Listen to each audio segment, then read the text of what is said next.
basically what we want to do is to show that how people from different locations can interact. On the comm air, we're to the east, they're down around 12,000 feet. That's definitely not a comm air altitude.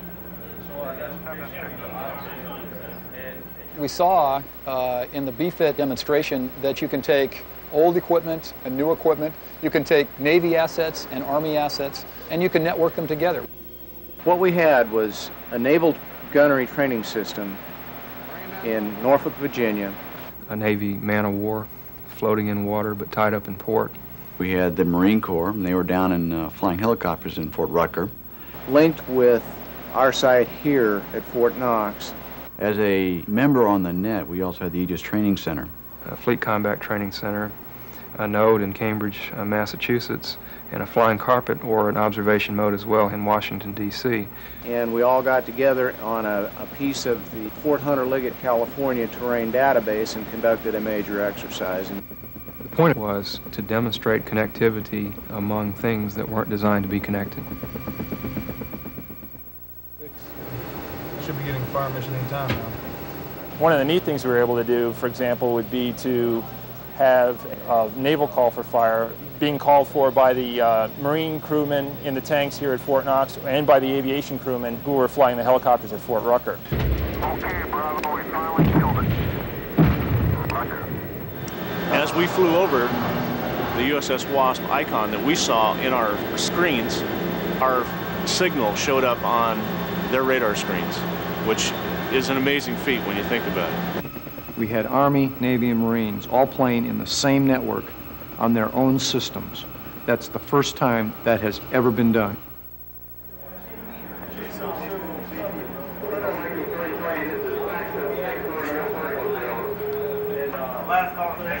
Distributed Interactive Simulation. BDSD. Distributed Simulation Technology. The DIS protocol. SimNet. CCTT. The Virtual World. The Synthetic Environment. AirNet. Artificial Reality. The Virtual Battlefield. What's common is they all use the same architecture. They all use the same standards. Distributed simulation is not by any means the cutting edge of technology. None of this is exotic. Most of the equipment that you see on the floor here is off the shelf. What's fundamentally changed is the movement toward networked interoperable simulation. They can be simulators or semi-automated force workstations or real equipment integrated into a kind of a single environment. This architecture allows thousands of real and simulated elements to be connected in real time. In the future, it'll be possible to take things from hundreds of remote sites anywhere in the world, and then, once connected using a global grid, these elements can interact in synthetic environments. Basically, what this means is that you'll be able to create anything, from a synthetic battlefield to a synthetic factory, all using the same core technology. Whether it's a $50 million dome flight simulator, a $250,000 simulator at Fort Knox, or a war gaming environment, don't throw it away because it's plug compatible in our warfighting environment. Anything that you can conceive of can be put on a network. I'm talking about F-14s, strike aircraft carriers, Aegis cruisers, B-1s, F-15s, F-16s, early warning aircraft, tanks, Bradley fighting vehicles. All the way down to the guy bringing lunch out to the troops.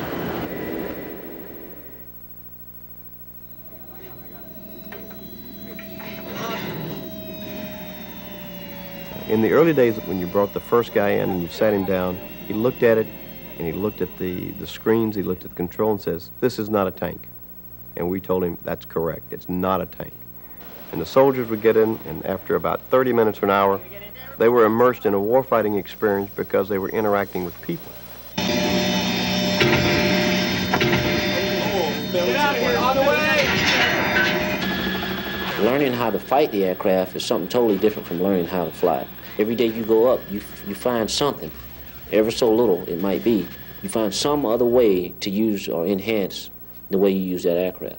Here, it's not necessarily the aircraft itself, it's being able to use the terrain and being able to get that real-time feedback. Remember, if you get too comfortable out here, you're not learning anything off of this. At this time, I didn't realize there was a battalion of tanks. I thought it was Watch it, folks, watch. I know Block 6 be about. I thought it was a company of tanks, sir, that was on our right flank. And that strength is collective training. They can interact with their crew members, they can interact with their platoon leader, they can interact with their company commander, and it's real to them because they're interacting with all those people exactly as they would do it if they were in their real equipment. And a commander can indicate that you guys lost the offensive over here on the left flank for the following well-known reasons. Let's back the war up and let's refight it and get it right this time. You can't do that on a range. You can't do that in a real war. You can only do it in a low-cost distributed simulation environment. Joint operations by their very nature are complex, require a lot of ground and airspace, are inherently dangerous. So the same things that make them very difficult to do in real time make them perfect candidates for simulation. Okay, well they're working on the BATNet right now. Distributed simulation technology is a combat developer's tool that hasn't been exploited as much as it could be. Before the first nail gets pounded, you can have the user tell you what's good or bad about it. Not only can you refine your requirements, but you can also think of new requirements from your user community. But right now we can put on a very complex battalion-level battle and have your new weapon system or your new tactical organization try to operate in that environment and see how it makes out. With real soldiers driving, real soldiers gunning, real soldiers trying to command and control your new force out there on the battlefield. What might be new here is always having the man in the loop from top to bottom, having the lowest level affect decisions at the highest level. Contact coming up, I think. George S. Patton said wars will be fought by men, not machines. The virtual world actually puts that human input, that fog of war that I think is the essence of combat operations, coalition, joint, all of it. I fly airplanes for a living. I don't want to give up my flight time for simulation. But having seen what I've seen, I think it's absolutely essential that we do this. The technology that I've seen demonstrated is more than a revelation to the military. It's actually going to be a revolution.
Eagle Troop first made contact with the enemy on the afternoon of 26th of February.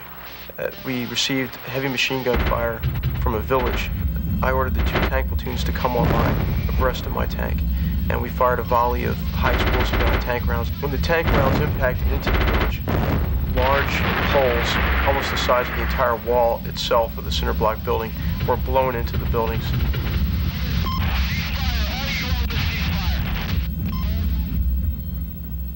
My role in the creation of this battle began in the desert, and I was met in the desert by a research team. They came to us not months after, but hours after the action actually took place, so it's fresh in our mind. We walked and drove the path of Eagle's assault from the beginning when we first fired onto the village until our consolidation point. We spent the next couple of months painstakingly going through all of this evidence, some of which was clear, some of which was murky, trying to plot out exactly what happened. Topped the ridgeline, saw the entire panoply of the enemy, killed 3 of their tanks, in less than 10 seconds.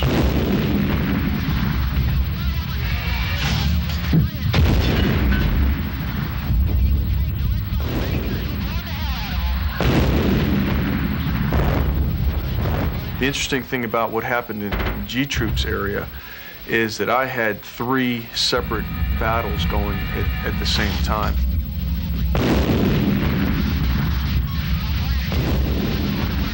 I troop hit a dug-in force oriented roughly in our direction, tanks and personnel carriers. The first volleys of fire were fired by the scouts who were out front. And right now, tow launchers came up across the board as soon as that thing went up, and that thing burned. That was one of those infamous volcano deals. Okay. That was about the most intense time right there. Okay. When those first things went off, and me waiting on those tanks getting up there. So probably no more than 6 minutes until you start seeing tanks near you. No, less than that. Not that long. 5. I'm thinking 4 to 5. So I was overwhelmed with the amount of work and the painstaking detail that went into recreate this battle. This power of manipulation allows you to move in the 3 dimensions, with the 4th dimension being time. Basically jumping ahead or behind in time as well as in space, so going anywhere that one wants to. Change the weather, we can change the Iraqi tactics, we can give them weapons they didn't have, we can give ourselves future weapons that we would like to have. It was at that point when I saw the initial success of our first volley of fire that I ordered the troop to continue to the assault. And he said, go tanks lead. We had it where the tanks were in a V-shaped wedge. And my scout platoon went from going from lead back behind the tanks, providing what we call scratching fires, or covering the rear of the tanks and eliminating pockets of infantry.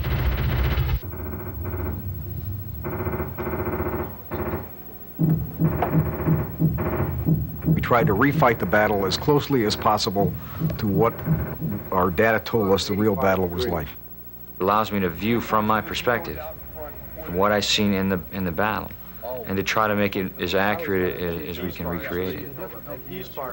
That's true. I mean, it looked like you're looking out at your tank at the same desert.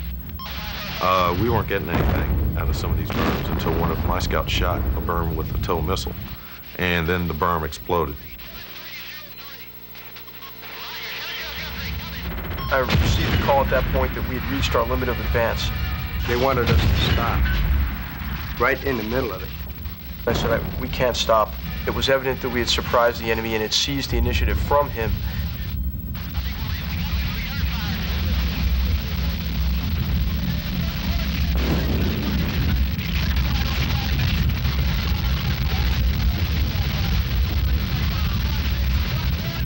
That was not the first time that I fought a battle. I was able to fight battles at the National Training Center. I have taken platoons down these tank tables, CalFEXs, simulations, and we've also got on the ground. But if you use the training realistically, then my first battle is fought in a simulator or on a range versus a battlefield like Iraq.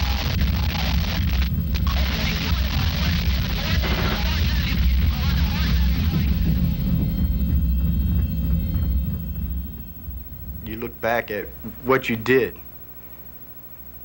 and you see nothing but burning vehicles, and it's a feeling that it's deep inside that you know you've done your job. During the battle, there was no time to feel any emotion. There was no time to feel any fear. I found myself as I watched this battle, just I could feel the adrenaline flowing. I could feel my palms start to sweat. I was surprised and delighted to hear comments from several of the participants in the battle. That's exactly what it was like. If you sit behind a tank night sight and you look out of the thermals, it's just like looking out of a tank. It can take and test ideas against a set measure. So we can measure the delta. If an officer says, I can do better than that, I say, step up, son, do better than that. It's group training at the combat level that we never had before.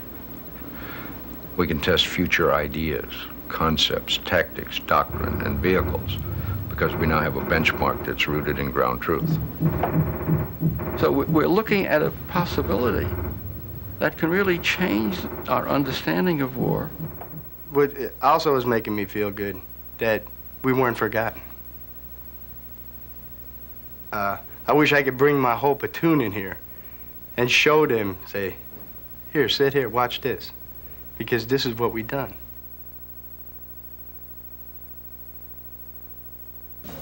It's better than film, because film footage you can't change. This, they can. It'll probably be the most accurately recorded battle in history. We've been moving most of the day through a sandstorm. It was a very close engagement, 800 meters or less. So in the space of about 38 minutes, we took out 7 T-72s.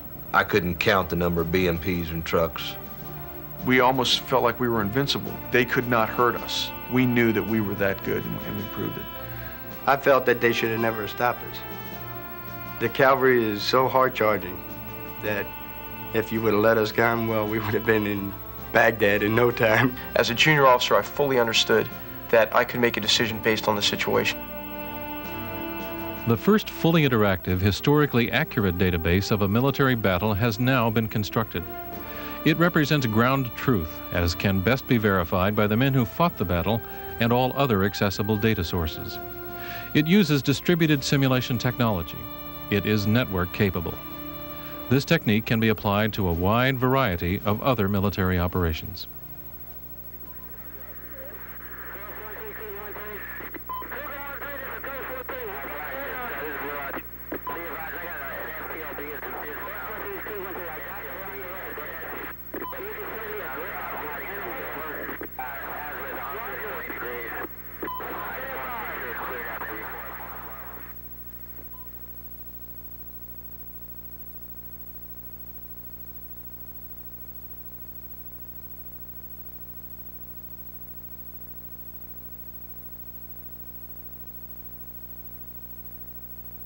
Our committee meets this morning to receive testimony and observe demonstrations of the use of modern simulation technology in the Department of Defense.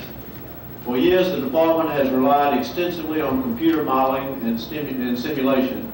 Advances in simulation and modeling technologies are breaking down traditional approaches in the Defense Department at a time when innovative thinking is essential. Simulation has now become a key element in the training programs of all the services. It is used to develop new tactics, to design new weapons, and to test the effectiveness of those new designs. Our second witness is Dr. Victor Reese, the Director of Defense Research and Engineering. Dr. Reese has been one of the primary leaders in the use of simulation technology. He is becoming a frequent witness at our hearings this year, and we learn from him every time he appears, and we welcome you back, Dr. Reese. These machines function to enable human beings to understand the complexity, the kinetics, the chaos of modern combat. They're no more than that. They're a catalyst for human comprehension. And we're going to use this machinery for you in various ways this morning to illustrate the verity that it is men, not ships, not aircraft, not vehicles, who fight and who win wars. If the Congress and the armed services are to address the future cogently, we must all rid ourselves of the notion that simulators are a cheap, but not wholly satisfactory substitute for flying, steaming, or driving. And I'm here to urge that we must all recognize that simulation is fundamental to readiness for war. You cannot today bring about combat readiness without some recourse to simulation. I also want to make the point with my cathartic that we are late come to wisdom in the armed services. We really did not understand combat well enough to be able to know how to affect the behaviors that would enable us to fight well and successfully until a very recent past. As a matter of fact, in the aftermath of the war in Southeast Asia. The view that you'll see in front of you on the screen behind me is a picture of my tank at the lead of my troop on the afternoon of the 26th of February 1991. And to give you an idea of what had occurred before I got to this point here, is as the troop was moving east as part of a regimental offensive covering force to locate the enemy's main defenses, we came under heavy fire from the village you see off to the right of the screen. And Chris, if you take a look at that, our lead Bradleys came under heavy machine gun fire, and as you saw in the previous tape, we returned fire with the Bradleys and with 9 tank high explosive rounds. As we go along here, if you see something that you need explained, you ask the good captain to fly over there and have a look at it. And when I say fly, the fellow that's controlling all this is sitting right here with his back to you. And Chris can take you anywhere out there in time or space that you want to go. Okay, Captain, go ahead. Glenn would like to ask. Let me ask, where are your Bradleys and the infantry now that are falling in? Can you zoom in on those? I want to get right up on the turret of that Bradley.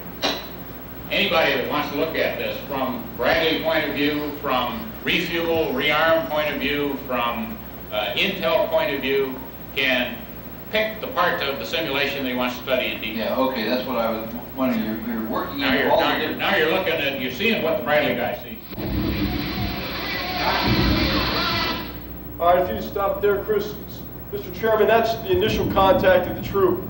As we crested this rise, my gunner was scanning back and forth with his turret. Off to the right front fender, he identified the first enemy tank through his thermal sights.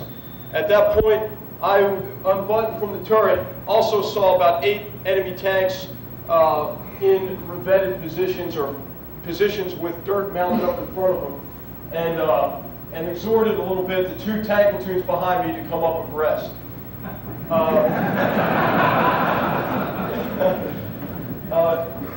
I think it's important. Can we see what you look like from the Iraqi position? Yes, sir, we can. In fact, you can actually go to the tank that was destroyed. Fly out there and look at the one that he just in that position. In the Iraqi position, that's the way they defended. They had these berms thrown up around the tank. That's T-72 in a defensive position. Now, what they could see was actually a lot less than he could see because his gunner is on thermal. The thermal sight can see a lot further than these guys can see with blowing sand, etc. So in most respects, these Iraqis were hit before they knew what was out there. Here we are in Washington. This is the Washington area. We are connected with the Institute for Defense Analysis, where there is a defense simulation center. And we are connected with Vienna, Virginia, where there is a simulator for the Pioneer unmanned aerial vehicle. We are connected by long-haul communications with Fort Knox, Kentucky. I'll show you what's down there, and with Fort Rucker, Alabama. In other words, some of the pilots that you're going to see flying here ain't here, they're down there. And some of the vehicles that you'll see are manned by crews that are located elsewhere. But they're all brought here into a synthetic environment, a battlefield, which is shown here. Now this is a piece of terrain which represents Fort Hunter Liggett, California. This is the terrain that you're looking at here. This blue symbol here is an icon representing this aircraft right there. That's an F-16 Falcon. And that Falcon is today being flown by Major Pete Bonanni of the Virginia National Guard. Pete, raise your hand over there. McMaster, launch Pete.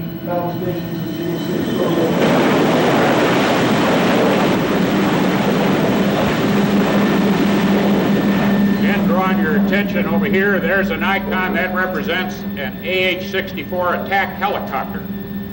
That helicopter is represented by the simulator in the rear of the room, which is being flown by Chief Smokey Robinson. Smokey is a veteran of Desert Storm. He's from the 2nd 229th Aviation, Fort Rucker, Alabama. He's up here today. There's he in the picture out at in that synthetic environment out at Fort Hunter Liggett. Give the order to Smokey to get him moving. Apache 1, Eagle 6, executed right pedal, turn 180 degrees, and prepare to test fire weapons. You'll hear voices on here. These are coming from these distant locations or from the guys in the rear of the room.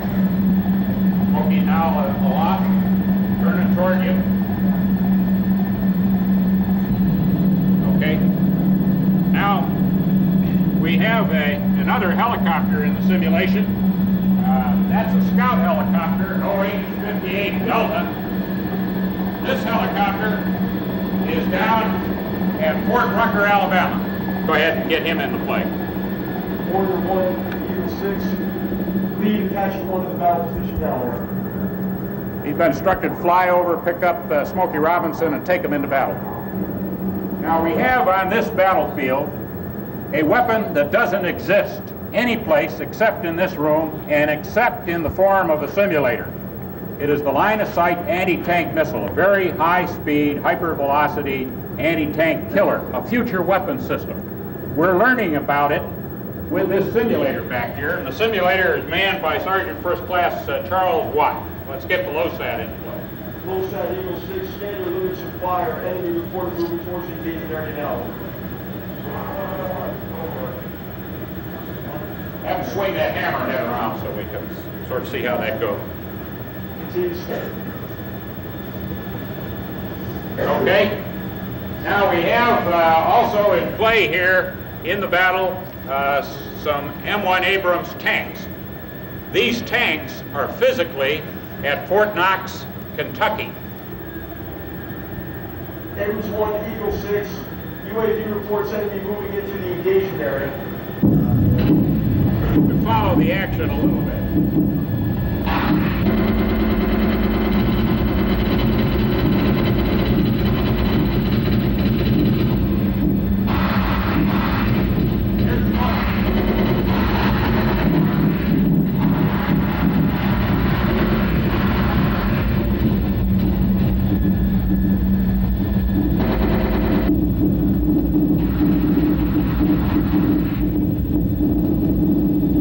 That's a Navy Pioneer being flown from a ship off the coast of California. The ships, of course, are actually right here. And they're participating in this operation in simulation. We'll have the Pioneer return to its mother ship here. We'll get a glimpse of the ships. And these ships, of course, are under air protection. And the Navy has a F-18 up over them. He's being flown in the rear of the room here on a very inexpensive simulator. Okay, let's stop right there. This is totally unrehearsed, as you can sort of detect by the way it was going. We didn't know what was going to happen, and you never do when you go into one of these affairs. You get all of the friction of war put into your training exercises. Point number 2, we had many disparate elements. Most of our forces are stationed by type unit. Going to your point about infantry, it's important that you get infantry to mix it up every now and then with attack helicopters and jet attack aircraft. Here's a way that you can do it over great distances without a lot of time and expense. General, can you maneuver your enemy also? Yes, sir. The enemy is under intelligent control, and that's a very important point that Marshall came on very early in his career. You've got to go up against not cardboard targets that can't shoot back, but against a thinking enemy that's trying to do you in. And that's what is going on here. We could increase that enemy force virtually at will. So we can raise the odds. We can endow that enemy with technology like thermal sights and see whether that makes a difference in the battle. We can, in fact, change any of the parameters in this thing very inexpensively and try out new ideas, whole new combinations of putting forces together. And you're saying that we have tremendous potential here in the joint arena that has not yet reached its anywhere near its potential. That is entirely correct, sir. I would propose to you that, in fact, what the chairman needs is an alliance with a technological expert comparable to the sort of service that is provided to chiefs of service by their head of materiel command or whatever. And I don't see any alternative in the Department of Defense than an alliance between the chairman and the Director of Defense Research and Engineering to bring that sort of thing to pass. Mr. Chairman, about a year ago, I asked Secretary Cheney what he expected from the department's technology program. He replied that the technology that had made such a major contribution to the victory in Desert Storm was not his technology, but had been developed by his predecessors. dating back to Harold Brown, Jim Schlesinger, and even Mel Laird. What he hoped would come from the current technology program was that if some military operation was necessary some 15 years from now, it would be as successful as Desert Storm, and people would look back and say that the Cheney Defense Department had also provided some outstanding technology. Those were my only marching orders, Mr. Chairman, and I believe that the key to acquiring that technology, as well as training the type of forces we need, lies in the distributed networking simulation that we've discussed and demonstrated today. And the reason for this is simple but profound. Network simulation is a technology that elevates and strengthens the collective problem-solving abilities of human beings, people acting as teams, learning and getting better. And this is true whether they are design teams, manufacturing teams, education teams, training teams, acquisition teams, or warfighting teams. Network simulation with modern information technology can connect people together in an aligned, coherent, integrated enterprise. It is at the very heart of the department's technology strategy. Captain McMaster's team used this technology to do it right the first time in Easting 73. If we have the wisdom and courage to do it right, I'm convinced we can all be as successful as the 2nd Armored Cavalry. We can all be Top Guns. On that note, we will close the hearings, and I hope everyone would, in the audience would feel free to take a look at the exhibits, and we'll spread the word, make sure all the senators know about it. Hopefully we'll be able to come by. Thank you very much. Thank you.